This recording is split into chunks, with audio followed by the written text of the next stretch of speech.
नमस्कार दोस्तों, आपका स्वागत है एक बार फिर से आपके अपने YouTube चैनल जोसोलॉजी में। दोस्तों, क्या आप जानते हैं रहस्यों से भरे महाभारत में ऐसी कई राजकुमारियां थी जिनका अवैध संबंध था, यानी पति के होने के बावजूद इन रानियों व पटरानियों ने किसी दूसरे पुरुष के साथ संबंध बनाया था। अब यहाँ दिलचस्प बात तो यह थी कि कौन थी यह रानियां, तो आपको बता देते हैं। इनमें सबसे पहला नाम आता है महाभारत की एक बहुत ही प्रमुख पात्र मत्स्यगंधा का, जो कि आखिर चलकर सत्यवती के नाम से जानी गई। सत्यवती बचपन से ही बेहद खूबसूरत थी, जिस वजह से सत्यवती की खूबसूरती पर राजा शांतनु उन पर मोहित हो गए और उनसे विवाह कर लिया। विवाह के बाद सत्यवती और शांतनु के दो पुत्र हुए, विचित्रवीर और चित्रांगद। लेकिन बहुत ही कम लोग यह जानते हैं कि सत्यवती का एक तीसरा पुत्र था और उस पुत्र का नाम वेदव्यास था।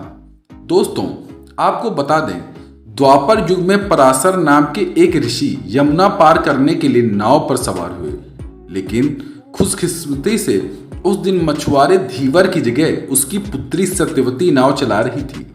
सत्यवती शुरुआत से ही देखने में बेहद आकर्षक लगती थी। ऋषि पराशर को उसकी खूबसूरती को देखकर पागलपन सवार हो गया और वह उनसे संबंध बनाने की इच्छा जताने लगे, लेकिन सत्यवती इस बात से साफ इनकार कर देती है और कहती है कि विवाह के पहले संबंध बनाना धर्म के बिल्कुल खिलाफ है। ऋषि पराशर फिर भी नहीं माने और उससे बार बार प्यार का निवेदन करने लगे।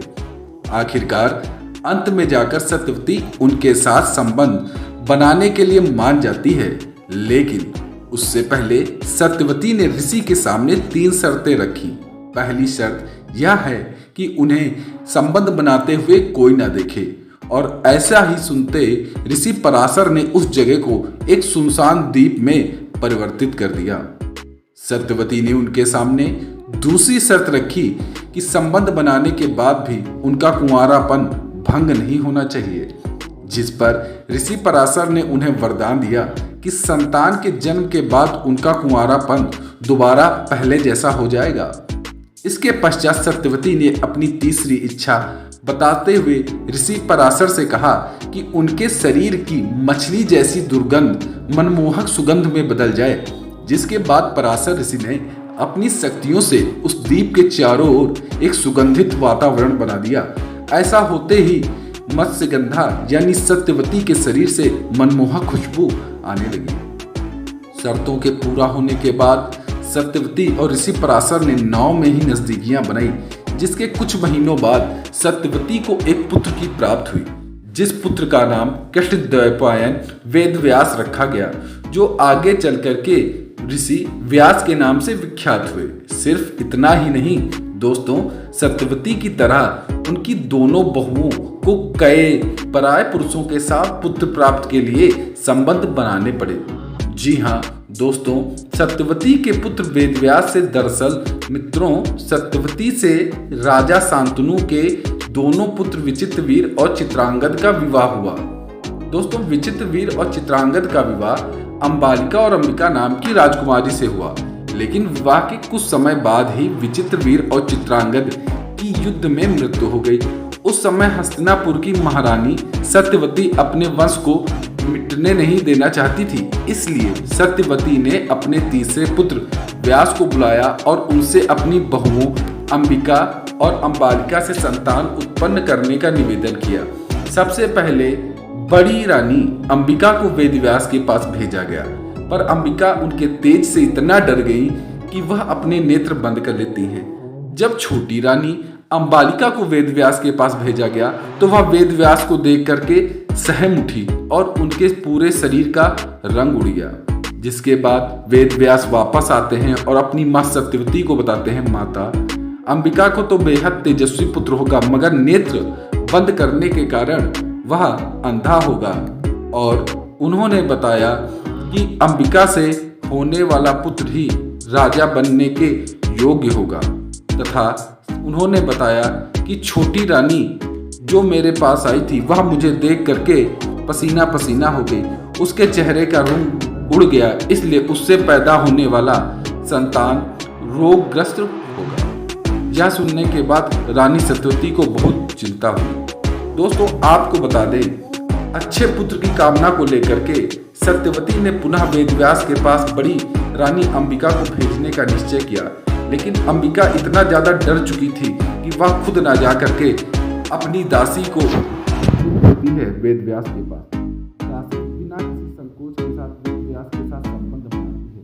इसके बाद वेदव्यास आकर बताते हैं कि दासी के गर्भ से यजमान पुत्र का जन्म होगा, जिसका नाम विदुर रखा जाएगा। वही अंबिका से धृतराष्ट्र और अंबिकालिका से पांडु का जन्म हुआ। दोस्तों अब बात करते हैं महाराज पांडु की पत्नी कुंती की, जिन्हें लगभग हम में से सभी लोग जानते ही होंगे। लेकिन जब कुंती कुंवारी थी तब उनके यहाँ एक बार दुर्वासा ऋषि आए थे।